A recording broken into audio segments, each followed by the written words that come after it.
L'Atelier de l'île, c'est un centre d'artistes autogéré. Donc, c'est des artistes qui sont membres, qui font aussi partie du conseil d'administration. Et puis, nous, on fournit les équipements spécialisés. Donc, les gens payent pour avoir accès à ce local-là, puis tous les équipements.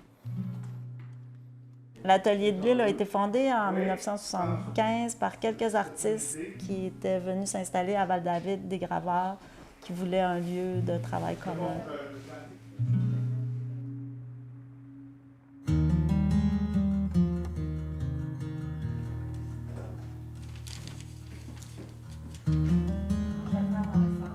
On a un accès justement pour tous les gens qui sont membres, peuvent venir utiliser, choisissent leur forfait d'utilisation, mais on a aussi un programme de résidence d'artistes.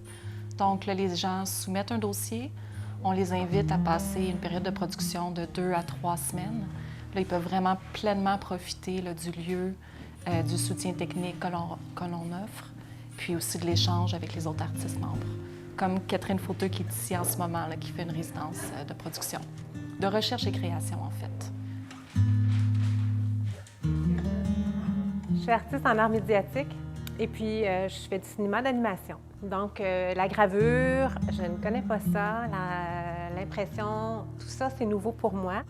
Je suis ici pour découvrir en fait les différentes techniques de la gravure pour voir comment je peux intégrer ça au cinéma d'animation. Alors là, je découvre différentes techniques. Les techniques autant traditionnelles que numériques aussi. L'impression numérique fait partie de la gravure aussi.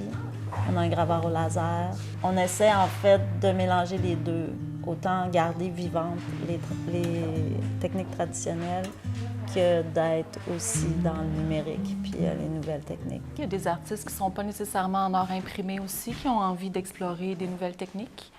Et puis aussi, il y a vraiment un sentiment de communauté, hein, fait que ça crée des beaux échanges là, à l'atelier. Je pense que c'est une raison principale pourquoi les artistes deviennent membres d'un centre d'artistes aussi.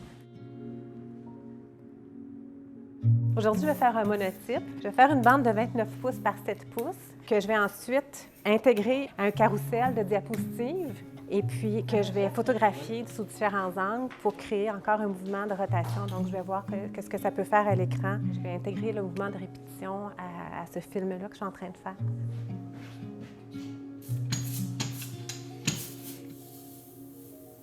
Le fait de marquer, le fait d'entailler, le relief, tous ces principes-là que j'incorpore à ma pratique en ce moment et que je mets donc en mouvement circulaire.